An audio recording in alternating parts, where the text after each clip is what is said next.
Discuss करेंगे NEET का PYQ जो आपका चैप्टर है बॉडी फ्लूइड एंड सर्कुलेशन उसमें से है। उसमें जो मेन टॉपिक है वो है ECG। ECG में से आपका ये जो क्वेश्चन है वो पूछा गया है, जिसमें आपको 2 लिस्ट दी गई है, लिस्ट 1 और लिस्ट 2। इसको आपने मैच करना है। इसको देखने से पहले हम जो आपके पास ECG का कॉन्सेप्ट है उसके बारे में कुछ पढ़ेंगे। देखो, जो आपके पास ECG है वो है इलेक्ट्रोकार्डियोग्राफ। ये जो मशीन होती है वो जो ECG है इलेक्ट्रोकार्डियोग्राम, उसको ऑब्टेन करने के लिए यूज़ की जाती है। आपने टीवी में देखा होगा कि जो पेशेंट है उसको क्या होता है कि लीड्स के साथ उसको एक मशीन के साथ कनेक्ट किया जाता है और मशीन पे एक ग्राफ शो हो रहा है। तो वो ग्राफ क्या है आपके पास? इलेक्ट्रोकार्डियोग्राफ, जो आपकी ग्राफिकल रिप्रेजेंटेशन है, जो आपकी हार्ट की एक्टिविटी है ड्यूरिंग अ कार्डियक साइकिल। आपको पता है जो एक कार्डियक साइकिल होता है,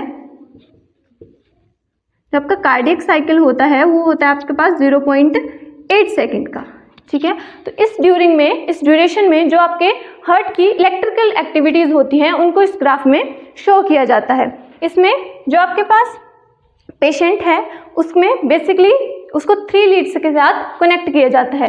जो 2 लीड्स होती हैं वो उसकी लेफ्ट आर्म की जो रिस्ट होती है उस पर कनेक्ट की जाती है, एक राइट रिस्ट पे, और जो आपके पास लेफ्ट एंकल है उस पर कनेक्ट की जाती है, और मल्टीपल लीड्स कनेक्ट की जाती हैं उसके चेस्ट रीजन से, ताकि क्या हो, जो आपके पास हार्ट में जो इलेक्ट्रिकल एक्टिविटीज़ हो रही हैं उनको शो किया जा सके।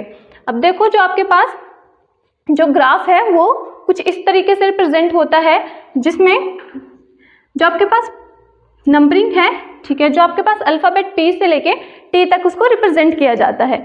जो इसमें फर्स्ट वेव है वो आती है आपके पास P wave.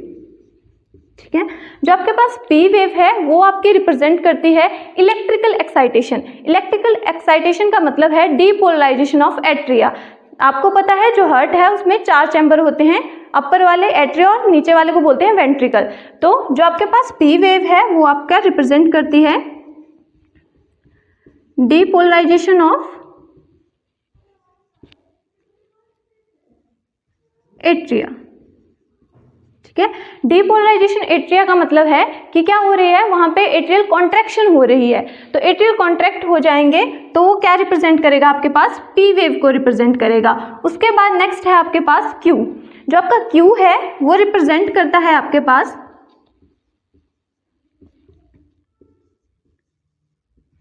Beginning of the next जो सिस्टोल है। देखो, जो एट्रिया है वो कॉन्ट्रैक्ट कर गए, उसके बाद कौन कॉन्ट्रैक्ट करेगा? जो नीचे वाले चैम्बर्स हैं जिनको क्या बोलते हैं? वेंट्रिकल, वो कॉन्ट्रैक्ट करेंगे।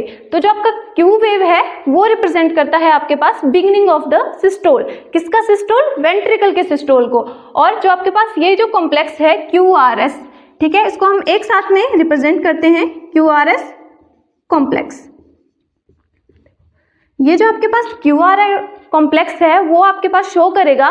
देखो, जो Q वेव थी उसने रिप्रेजेंट किया कि बिगनिंग हो रही है, जो आपके पास वेंट्रिकल की कॉन्ट्रैक्शन हो रही है उसकी स्टार्टिंग को रिप्रेजेंट कर रहा है। और जो आपके पास QRS कॉम्प्लेक्स है वो रिप्रेजेंट कर रहा है आपके पास डीपोलराइजेशन ऑफ वेंट्रिकल।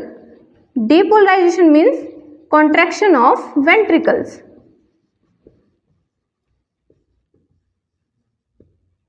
और जो नेक्स्ट है आपके पास वो है T वेव। जो आपके पास T वेव है वो रिप्रेजेंट करती है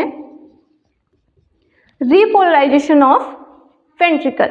ठीक है, पहले क्या हुआ? डीपोलराइजेशन। डीपोलराइजेशन मीन्स कॉन्ट्रैक्शन हुई, उसके बाद क्या हो जाएगा? वो रिलैक्स्ड हो जाएंगे, तो उसको बोलते हैं रीपोलराइजेशन ऑफ वेंट्रिकल।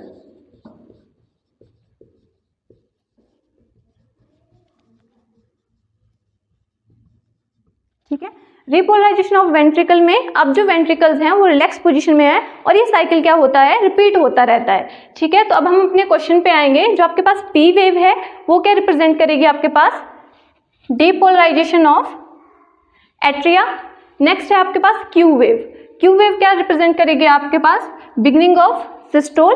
उसके बाद है आपके पास QRS कॉम्प्लेक्स, जो किसको रिप्रेजेंट करेगा आपके पास? Depolarization of ventricle.